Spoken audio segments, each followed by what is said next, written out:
would like to document a very fascinating discovery of a extremely rare. Now this is an item that is more than scarce. This is extremely rare in its frequency.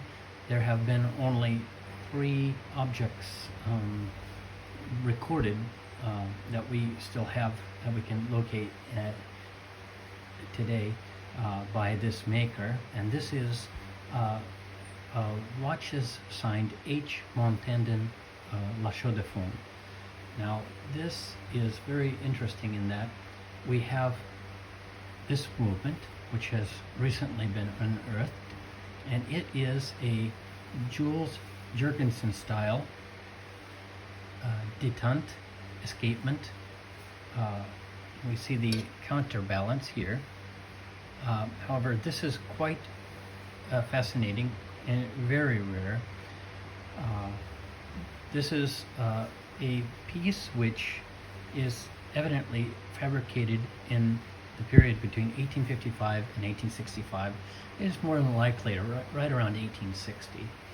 And this piece is totally different than other pieces signed H. Montandon, for example, L'Ocle. Now, H. Montandon L'Ocle, such as we see here, we have the back of a dust cover. And now these watches are also from approximately the same time. They tend to be Lepine style caliber 5 movements, such as these. And this is a totally different maker. And this individual, now the fact that he had signed La Chaux de Fonds, this is a fabrication site which is nowadays very famous for watchmaking. However, when this would have been fabricated at this period, 1860s, the chief Swiss fabrication spots, those having the most fame and celebrity, would have been Geneva and L'Ocle. Therefore, to have found a piece that was signed La Chaux de Fonds is much rarer, and certainly denotes the physical location of the fabricator in this place.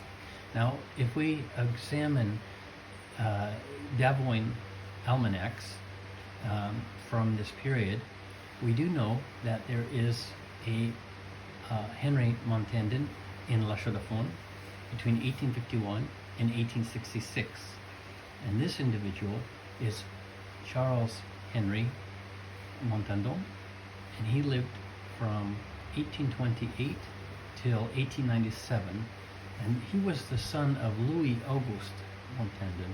Now, Louis Auguste was also a watchmaker. In fact, he was most likely signing his watches Louis Montandon Geneva, and he had a very long career as far as fabricating watches. We find him from the 1840s, from the very beginning when Davoine began publishing, until at least 1870.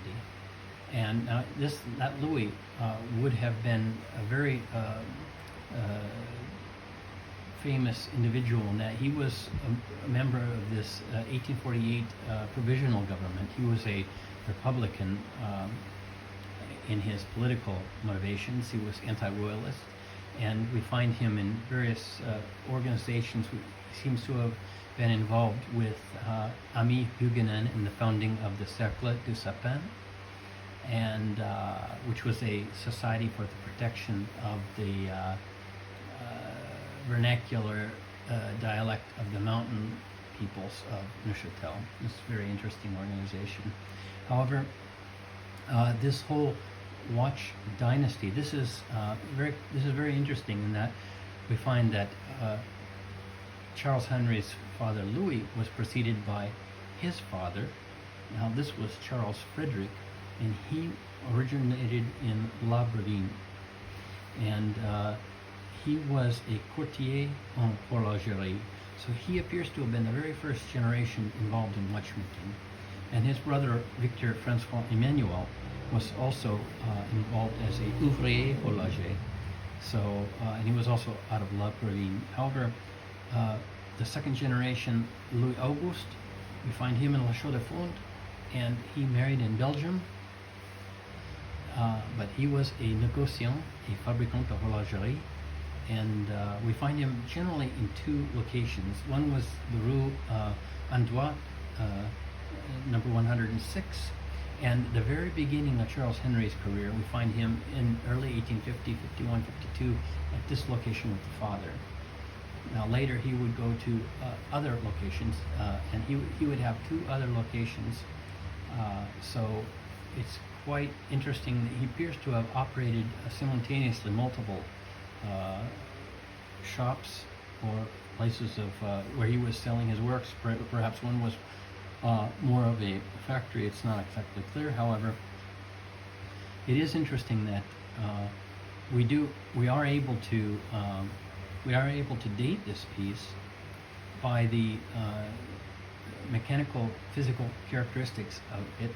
This Jurgensen movement, this puts us right in this time period.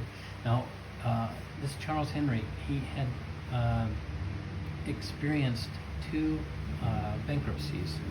Now, the first was in 1861, and we find this in the press, the local press, in La Chaux-de-Fonds, and he apparently recovered from this bankruptcy. And we do find him again, there are breaks in Devoin, but this is totally to be suspected having sustained a bankruptcy. But he did bound back, and we do find him in Devoin again. Now, he may have relocated after 1866 to Les Brenets. This is quite close to La Chaux-de-Fonds. This is between Rocle and La Chaux-de-Fonds. It's not exactly clear. This is probably him.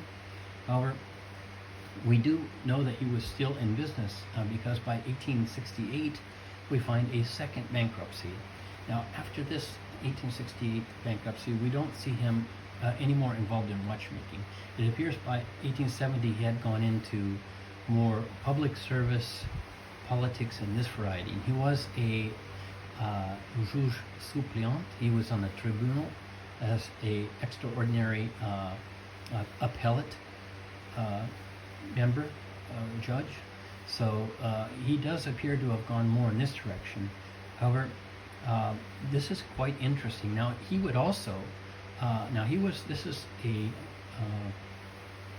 third generation watchmaker, and he would actually have two sons, Fritz Montandon, who later became a sergeant major in the French Foreign Legion, and we find him in North Africa suppressing a rebellion. It was very interesting, his adventure there. But this revolution that happened in Algeria, he was there with the French Foreign Legionary Forces as Sergeant Major.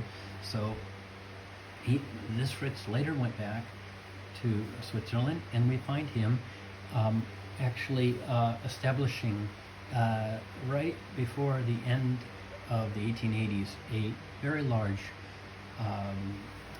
factory, originally with partners and then later on his own. But this was a very successful factory, this Neuchâtel in Montandon, and we find it in very close to La Chaux-de-Fonds. So this was, I believe, in Saint-Imier, and this was very, very successful. It ran many years. It was selling internationally, and this was mainly to do with watch cases, crowns, parts of watches, and this thing. And they did have many patents of their own. This is very fascinating. And he would eventually go on to be in charge of a watch consortium called La Nationale in Geneva. He was very successful, very wealthy, and he died in 1915. Another son, Louis George, was also a watchmaker. We find him in La Chaux-de-Fonds.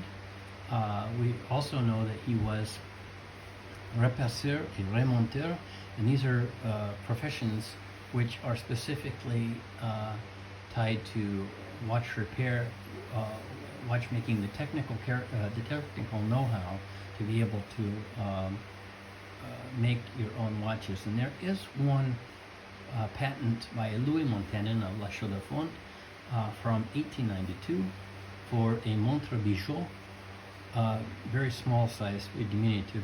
This was probably the son of Charles Henry.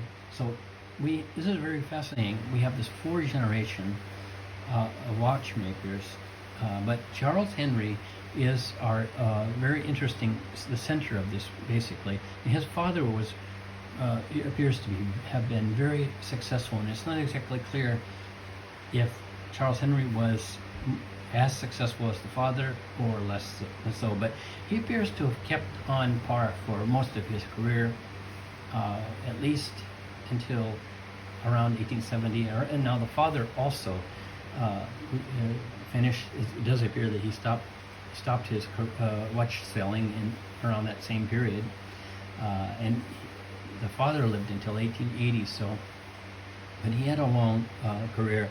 This is just very interesting to be able to present such a rare object, which there are only 3 pieces by this maker, and that makes the fascination for this piece very high, because we are looking at an item that essentially, and this item is in very poor shape, it needs to be said, that this was essentially salvaged from the scrap heap.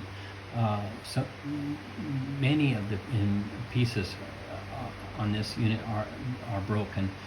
We do see that it is in very dire need of repair. However, the plate, there are cracks in the plate in various locations, but needless to say that this object is more valuable for the fact that we are able to retrieve from it ancillary data concerning the watchmaker himself. And this is, in other words, it's because of the rarity that we have this interest in this piece.